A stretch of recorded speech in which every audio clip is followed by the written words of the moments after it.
नमस्कार, आप देख रहे हैं स्टेट मिरर हिंदी। मैं हूं आपके साथ रितिका शर्मा। आइए नजर डालते हैं 25 बड़ी खबरों पर।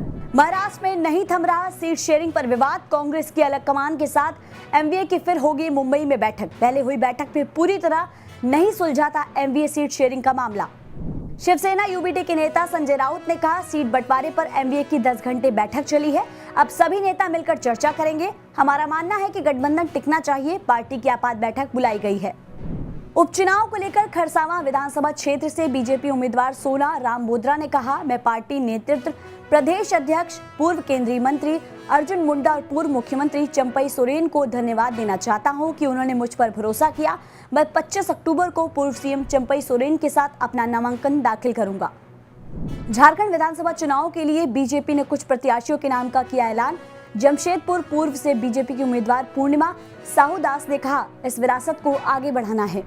झारखंड में सीट शेयरिंग को लेकर इंडिया गठबंधन में नाराजगी बरकरार। कम सीट मिलने से आरजेडी नेता तेजस्वी यादव नाराज। प्रेस वार्ता कर आरजेडी विधानसभा चुनाव को लेकर करेगी बड़ी घोषणा।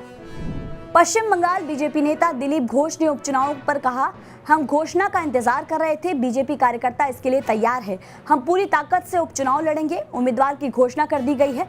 पार्टी कार्यकर्ता शुभोदीप राय हमारे उम्मीदवार हैं। राजस्थान उपचुनाव में दौसा से बीजेपी से उम्मीदवार चुने जाने पर जगमोहन मीना ने कहा, पार्टी नेतृत्व का बहुत बहुत आभार कि उन्होंने मुझे इस लायक समझा। उम्मीद है कि जनता के आशीर्वाद से हम चुनाव जीत कर आएंगे। झारखंड विधानसभा चुनाव के लिए राहुल गांधी के साथ सीईसी की बैठक में प्रत्याशियों के नाम पर लगेगी मुहर। कांग्रेस महाराष्ट्र में भी अपने प्रत्याशियों की करेगी घोषणा। प्रत्याशियों के नाम पर हो चुकी है चर्चा। दिल्ली में बढ़ते प्रदूषण पर बोली सीएम आतिशी। जानकारी देते हुए कहा, 325 स्मॉग गन तैनात, 99 टीम गठित की गई है। राज्य में 300 के पार पहुंचा AQI।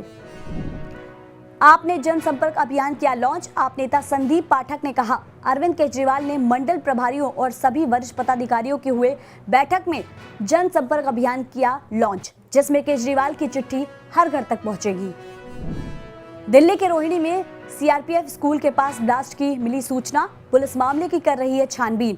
रोहिणी के प्रशांत विहार इलाके में स्कूल की दीवार पर धमाके की आवाज सुनाई दी। धमाके के बाद देखा गया धुआं का गुबार। दीप उत्सव को चार चांद लगाने के लिए अयोध्या के साकेत महाविद्यालय में रामायण कालीन प्रसंग मंचन करने के लिए 18 झांकियां की तैयारियां तेज। 11 झांकियां सूचना विभाग और 7 झांकियां पर्यटन विभाग की ओर से की जाएंगी तैयार। बदल रहा आगरा का मौसम। ठंड को लेकर मौसम वैज्ञानिक ने बताया, आने वाले दिनों में तापमान में गिरावट हो सकती है, जिसमें धीरे धीरे ठंडक महसूस होने लगेगी। हवा की दिशा और गति में भी बदलाव हो रहा है, जो ठंड का संकेत देता है। जम्मू कश्मीर के सीएम उमर अब्दुल्ला और अभिनेता सुनील शेट्टी ने कश्मीर की पहली अंतर्राष्ट्रीय मैराथन को दिखाई हरी झंडी। अभिनेता सुनील शेट्टी ने कहा, लोग कश्मीर आना चाहते हैं और इस तरह का आयोजन पूरी दुनिया को संदेश देता है कि दुनिया भर से लोग यहां भाग लेने के लिए आ रहे हैं और ये एक बड़ी बात है। अखिल भारतीय बिश्नोई महासभा के राष्ट्रीय अध्यक्ष देवेंद्र बिश्नोई का बयान। सलमान खान के पिता सलीम खान के बयान पर दी प्रतिक्रिया। कहा, सलमान को काले हिरण की हत्या के लिए बिश्नोई समुदाय से माफी मांगनी चाहिए।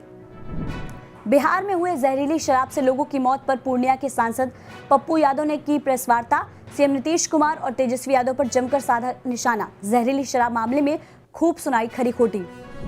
राजस्थान के धौलपुर में स्लीपर कोच बस ने टेम्पो को मारी टक्कर। हादसे में 11 लोगों की मौत। मृतकों में 8 बच्चे, 2 महिला और 1 पुरुष शामिल। पुलिस ने सभी के शवों को अस्पताल की मोर्चरी में रखवाया। राष्ट्रपति द्रौपदी मुर्मू अल्जीरिया, मॉरिटानिया और मलावी की यात्रा के समापन के बाद पहुंची दिल्ली। राष्ट्रपति की 3 अफ्रीकी देशों की पहली यात्रा थी। द्विपक्षीय बैठकों के साथ साथ भारतीय प्रवासियों से भी की बातचीत। मथुरा में संघ का 10 दिवसीय कार्यक्रम शुरू। संघ प्रमुख मोहन भागवत मथुरा पहुंचे। यह अखिल कार्यकारी मंडल का कार्यक्रम है। सरकारवाहक दत्ताश्रेय होसबाले समेत 46 प्रांतों के पदाधिकारी रहेंगे मौजूद। पीएम नरेंद्र मोदी का वाराणसी दौरा। वाराणसी में 23 परियोजनाओं का किया लोकार्पण और शिलान्यास। कुल 611 करोड़ रुपए की इन परियोजनाओं में शंकर हॉस्पिटल और सिविल एविएशन के एयरपोर्ट शामिल। न्यूयॉर्क में भारत ने किया ट्वीट। लिखा, भारतीय अमेरिकी समुदाय और अमेरिकी मित्र दिवाली मनाने के लिए टाइम्स स्क्वायर पर एक साथ शामिल हुए। इजराइल के पीएम बेंजामिन नेतन्याहू ने किया ट्वीट। मेरी और मेरी पत्नी की हत्या करने का प्रयास एक गंभीर गलती थी। जो कोई भी इजराइल के नागरिकों को नुकसान पहुंचाने की कोशिश करेगा उसे भारी कीमत चुकानी पड़ेगी। इजराइल के विदेश मंत्री ने किया ट्वीट, ईरानी दूतावास के किए दावे पर कॉर्ट्स ने कहा, आपके झूठ और झूठे दिखावे आपकी मदद नहीं करेंगे, आप जिम्मेदार हैं। सऊदी अरब के रियाद में चल रहा था ये रियाद सीजन 2024। सऊदी अरब में दिखा भारतीय संस्कृति की अनोखी झलक। भारतीय प्रवासियों के साथ साथ बाहर से आए पर्यटक भी उठा रहे लुत्फ। देश भर में सुहागिन महिलाओं का सबसे खास त्योहार करवा चौथ की दिखी रौनक। महिलाओं में 16 श्रृंगार के साथ साथ देखने को मिला मेहंदी का अलग क्रेज।